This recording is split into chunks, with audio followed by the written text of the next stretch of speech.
मधाळवाणी, माझ्या मराठीची गोड मधाळवाणी, मराठी भाषा माझी महाराष्ट्राची राणी, मराठी भाषा माझी महाराष्ट्राची राणी. महाराष्ट्राची राणी असलेल्या या माझ्या मराठीचं थोडं कौतुक करण्यासाठी, गुणगौरव करण्यासाठी या ठिकाणी आपण सर्व उपस्थित असलेले सर्व रसिक श्रोते यांना माझा नमस्कार.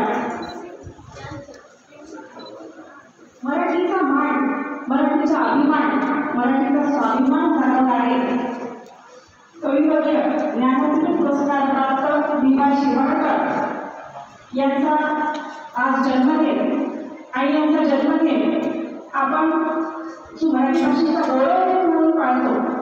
त्यांना माझं प्रथम अभिवादन. या ठिकाणी फार वेळ झालेला आहे मला याची कल्पना आहे.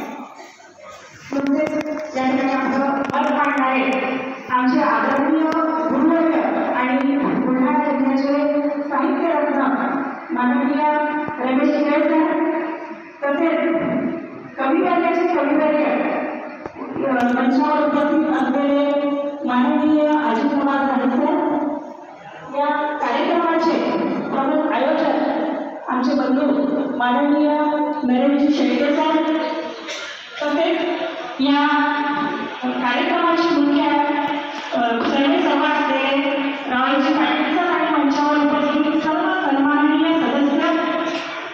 मी खरंच आता फार वेळ घेणार नाही. फक्त आज मराठी भाषा गौरव दिन असल्यामुळे आपल्या सर्वांना या मराठी भाषा गौरव दिनाच्या शुभेच्छा देते.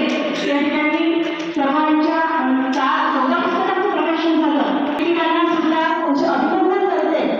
शिक्षक ज्यांना राज्यस्तरीय जीवन गौरव पुरस्कार मिळाला त्यांचं सुद्धा मी अभिनंदन करते. आणि फक्त मला असं वाटते की या दिनानिमित्त मनोमन आपण एक शपथ घेतली पाहिजे की मी या महाराष्ट्रात जन्माला आलेले असल्यामुळे आणि मराठी भाषा माझी मातृभाषा असल्यामुळे मला या मातृभाषेचा अभिमान आहे. जगाच्या पाठीवर मी कुठेही असलो तरी मराठीच्या प्रेमात मी अखंड पडून राहील आणि अशीच मी ग्वाही देईन. मराठी भाषा माझ्यासाठी मायेची अंगार आहे आणि तिच्या सौंदर्यात वृद्धी व्हावी. तिला मी प्राणपणाने जपेल आणि तिच्यासाठी प्राणपणाने झटणे हे माझे कर्तव्य आहे.